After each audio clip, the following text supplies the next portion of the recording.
Hello guys. Anyway मेरो mini ब्लगमा मैले सुरुमा युङचुमालाई बोल्न दिएको मलाई बोल्न नआएर खासमा आज मैले के गरे आज देखाउँछु। आज चाहिँ म गिफ्ट किन्न जानुपर्ने थियो किनभने आज हाम्रो सिस्टरको फेयरवेल तर मेरो पर्स त खाली छ। मलाई त गिफ्ट किनेर ल्याउनु भन्नुभयो। ठीक छ अब खाली भए पनि जाउँला भनेर गए। अनि साथीमा चाहिँ मैले एबोनीमालाई बोलाएँ अनि एबोनीमा पनि आइकोसँग जाने भने उ जाने भयो। त म त गएको त भिडियो बनाउँदै मेरो ढोका त लक गर्नै बिर्सेछु अनि उसलाई चाबी दिएर लक गर्न पठाएँ। यो चाहिँ हाम्रो सब्जी मन्डी हो, यो आँगनमै छ। यहाँ मन्डे बजार पनि लाग्छ। त्यसपछि मैले भिडियो बनाउँदै थिएँ, ऊ पनि आउँदै कराउँदै भिडियो बनाउने चक्करमा चाबी लाउन बिर्सिनु भयो भन्दै आई। मैले उसलाई थ्याङ्क्स भने त्यसपछि लागेँ हामी बजारतिर।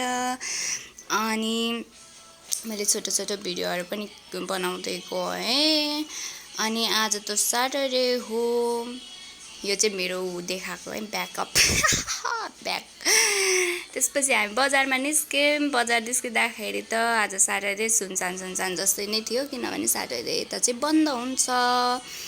तैपनि अब पाउँछ कि भनेर गएको। अनि यहाँ चाहिँ अहिले गेट राखेको रहेछ। यस्तो भिडियो बनाइदिएको यसको पनि। सबै बन्द। गोर्खा डिपार्टमेन्ट गएको त्यहाँ पनि बन्द।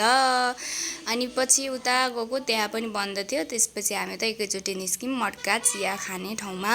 अनि त्यहाँ पुगेपछि मटका नखानु त कुरै छोडिदेऊ किनभने एकदम टेस्टी एकदम मिठो हुन्छ क्या। म 3-4 चोटि गइसकेँ। अनि बस्यौँ हामी त्यहाँ जहिले मान्छेहरू चाहिँ धेरै हुन्छ है।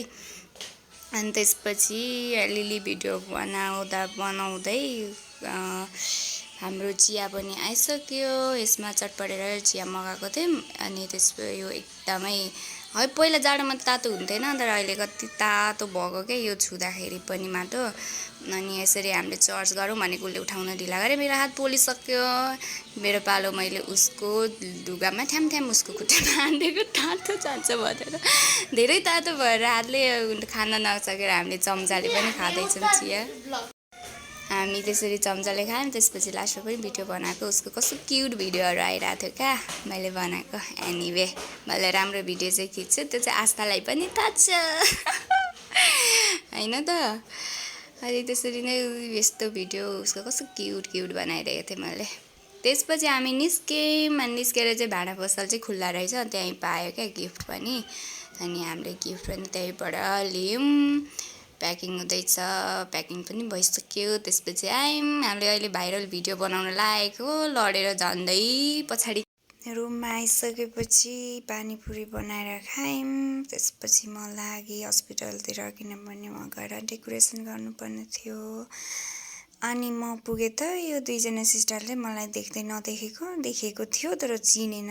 हेलो आज हाम्रो के छ त रोजीको लागि फेयरवेल प्रोग्राम छ त्यही भएर म अहिले के किन्न जान आँटेको। Thank you. यति राम्रो भएर आउने होइन भ्लग हाल नयाँ हो भ्लग होइन अब यो भ्लग सब्सक्राइब के अरे लाइक कमेन्ट गर्न नबिर्सिनु होला अनि रिपोस्ट गर्नु। Thank you. बिरामी हुनुभयो भने कृपया छोटो कपालको दिदीसँग सेवा लिन सक्नुहुन्छ।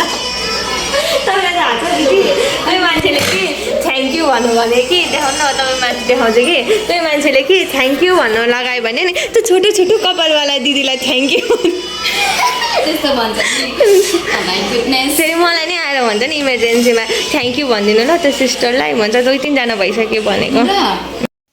बिरामीको भिजिटर्सबाट यस्तो राम्रो कम्प्लिमेन्टहरू पाउँदाखेरि म मक्खै। यही नै हो मेरो लागि सबभन्दा ठुलो कुरा भनेको। अरूलाई सेवा दिएर अरू खुसी हुनुहुन्छ मबाट सेटिस्फाई हुनुहुन्छ भने मेरो लागि त्यो नै ठुलो कुरा हो। मेरो बाबाआमाको आशीर्वाद पनि हो। र मैले यहाँ डेकोरेसन सुरु गर्न थालेँ। यहाँ बलुनहरू फुलाउँदै थिएँ अक्सिजनमा लाएर। अनि त्यसपछि हामीले यसरी डेकोरेसन गऱ्यौँ।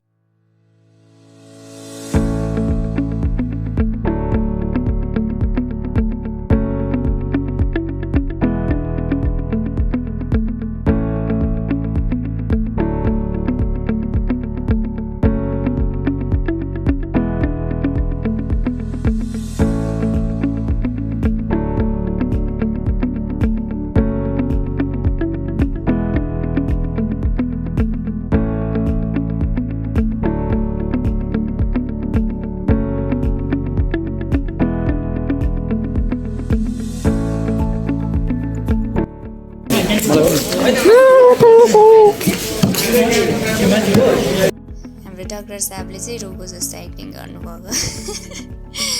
त्यसपछि हामी खानातर्फ लाग्यौँ। खानाको लागि चाहिँ हाम्रो एकदमै सेपरेट ठाउँ थियो, किनभने हस्पिटलभित्रै त अलिक गाह्रो हुन्छ भनेर। त्यसपछि खाएर